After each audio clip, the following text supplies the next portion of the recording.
आइए जाने बहुआयामी हमारी योग चिकित्सा, उसकी पृष्ठभूमि। योग चिकित्सा भाग 1। मित्रों, योग चिकित्सा से प्रायः सभी सुपरिचित हो चले हैं। जनसंचार माध्यम में आज इसकी बढ़ चढ़कर चर्चा होती है।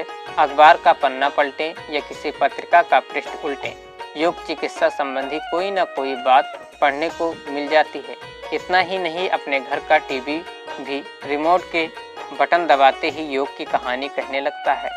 इसके अलग अलग चैनलों में आसन प्राणायाम की बहुतेरी विधियां बरबस देखने को मिल जाती हैं। अब बात केवल देखने और पढ़ने तक सीमित नहीं रही है। पार्कों में, घर के कोनों में, खुली छत पर, यहाँ तक कि चलती ट्रेन की हिचकोले खाती सीटों पर बैठे हुए लोग योग की क्रियाओं को करने से चूकते नहीं हैं। इसे जमाने का चलन कहें या फैशन, आमजन का भारी उत्साह इस ओर बढ़ रहा है। योग शिविरों में ही नहीं, गली चौबारों में लोग इसके प्रभाव की चर्चा करते हैं। कोई अपने मोटापा कम होने की कहानी कहता है तो कोई बताता है कि उसे जोड़ों के दर्द में कितना आराम मिला। सबके अनुभव अलग अलग हैं, लेकिन ये ऐसे हैं जिनसे पता चलता है कि सामान्य जन की योग चिकित्सा में आस्था बढ़ी है। हालांकि कुछ विपरीत बातें भी सुनने को मिली हैं। कई बार प्राणायाम की सही तकनीकी न प्रयोग किए जाने के कारण कई व्याधियां भी बढ़ी हैं। आसन के प्रयोग सही न होने के कारण पेशियों में खिंचाव जैसी तकलीफें भी सुनने को मिली हैं। यह सब सही विधि का उपयोग न करने के कारण है। इनमें योग चिकित्सा का कोई दोष नहीं है। दोष उनका है जिन्होंने इसका सही मार्गदर्शन नहीं दिया और सही प्रयोग करने में असफल रहे। युग दृष्टा गुरुदेव बीते हुए दशकों में योग की इस उज्जवल भविष्य से परिचित थे और तभी उन्होंने योग की कई क्रियाओं को सरलीकृत करके प्रज्ञा योग का परिवर्तन किया था। इतना ही नहीं, जब योग आम जन के लिए दुष्कर्म एवं दुर्लभ था, उन्होंने गायत्री तपोभूमि मथुरा में कई योग शिविर लगाए थे। यदि आज हम यह कहें कि वर्तमान युग में हो रही योग क्रांति उन्हीं के द्वारा अतीत में बोए गए योग बीजों का सुफल है, तो कोई अतियोक्ति न होगी। वर्तमान की चमक दमक के पीछे अतीत छिप भले ही गया हो, पर मिटा नहीं है। अभी भी इसे युग साहित्य के पृष्ठों में पढ़ा जा सकता है। अखंड ज्योति के अतीत में अन्वेषित किया जा सकता है। बात पुरानी अवश्य, परंतु विस्मृत नहीं हुई है। अखंड ज्योति के इस वर्तमान संपादक ने शांति कुंज के कार्यकर्ता के रूप में अपनी भागीदारी आरंभ की थी। तभी उसी समय परम पूज्य गुरुदेव ने उसे योग के प्रति जागरूक किया था। उन्होंने आधुनिक चिकित्सा में उच्च शिक्षा प्राप्त इस शिक्षा को योग चिकित्सा के कई महत्वपूर्ण पहलू एवं सूत्र सुझाए थे।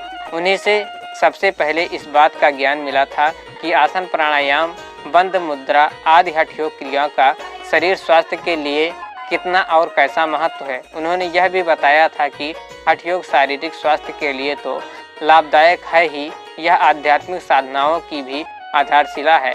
जो लोग हठ योग की सामान्य क्रियाओं का भी अभ्यास करते हैं, उनके भी प्राणों का परिशोधन होता है। यही तो प्रधान अंतर है।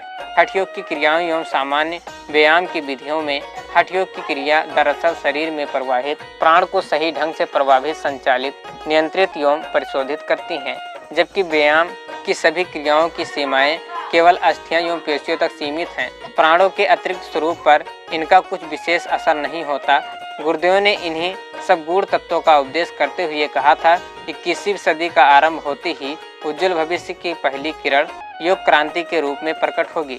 21वीं सदी के उदीयमान भविष्य में हम सभी उनके कथन की सच्चाई देख रहे हैं। युग दृष्टा गुरुदेव इस तत्व को बार बार कहते थे कि युग निर्माण मिशन संस्था नहीं, दिशा है।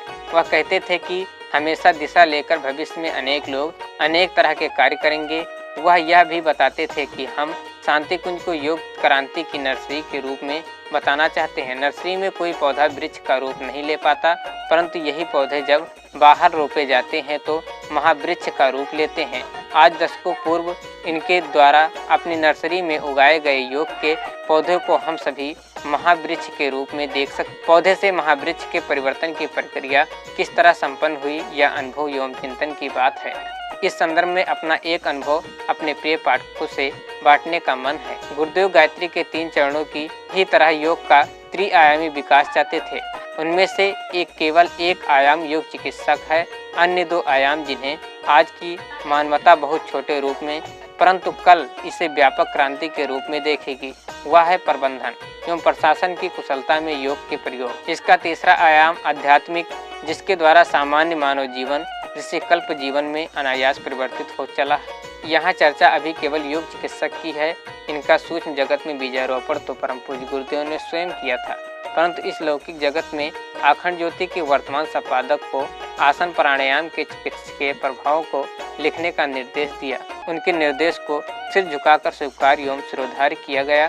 आवश्यकता है कि मनुष्य की स्थूल प्राकृतिक एवं सूक्ष्म प्रकृति पर योग चिकित्सक के प्रभाव का ब्यौरा प्रस्तुत किया जाए। बताया जाए कि योग चिकित्सक का प्राण विज्ञान क्या है। अखंड ज्योति, जनवरी सन 2007।